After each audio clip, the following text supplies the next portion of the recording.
If the sum of the n terms,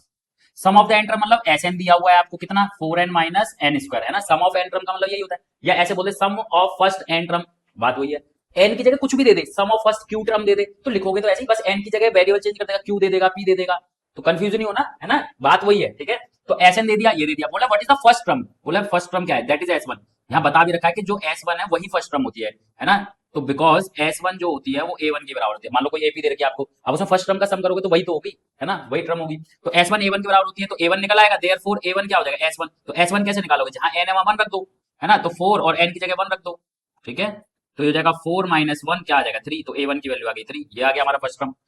अब ये ध्यान रखना, ठीक है, तो बोला what is the sum of first two term, first two term का सम क्या होगा, तो S2 पूछ रहा है हमसे, S2 पूछ रहा है ना, तो जहां n है वहां 2 रख दो, तो 4 और ये 2 माइनस 2 का स्क्वायर,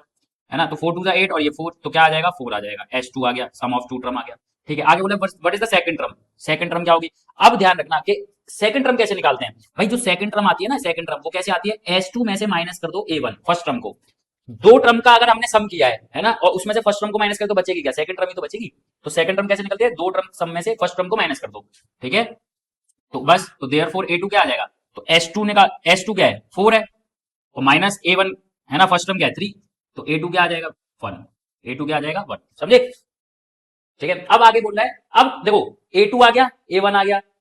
है ना, तो D निकाल सकते हो ना, क्योंकि आगे बोला है फाइंड द थर्ड टेंथ और nth टर्म निकालो, तो उसके लिए हमें डी भी चाहिए। तो जब हमारे पास फर्स्ट और सेकंड टर्म आ चुकी है तो डी निकल जाएगा, क्योंकि डी क्या होता है A2 माइनस A1 होता है ना, A2 माइनस A1 होता है।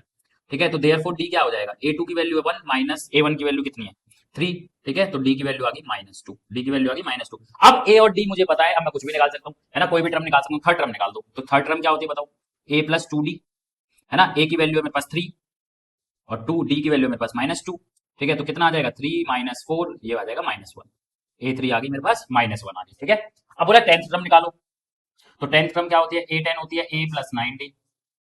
a की वैल्यू 3 9 और d की वैल्यू -2, तो ये आ जाएगा 3 माइनस 18 कितना आ जाएगा -15, है ना, तो टेंथ टर्म क्या आ गई -15 आ गई, ये लो, है ना। अब बोला nth टर्म, nth टर्म क्या होती है भाई an होती है, यानी a प्लस n माइनस 1 और d, यही फॉर्मूला होता है nth टर्म का। तो a की वैल्यू 3 n माइनस 1 d की वैल्यू -2, है ना, तो ये आ जाएगा 3 और ये आ जाएगा आपका प्लस, ओपन कर लो -2n और ये प्लस का 2। ठीक है, तो ये क्या आ जाएगा 5, अभी ऐसे ही रहने दो 3, है ना, इसको ओपन कर लो -2n और प्लस का 2, तो ये हो जाएगा 3 to 5 -2n,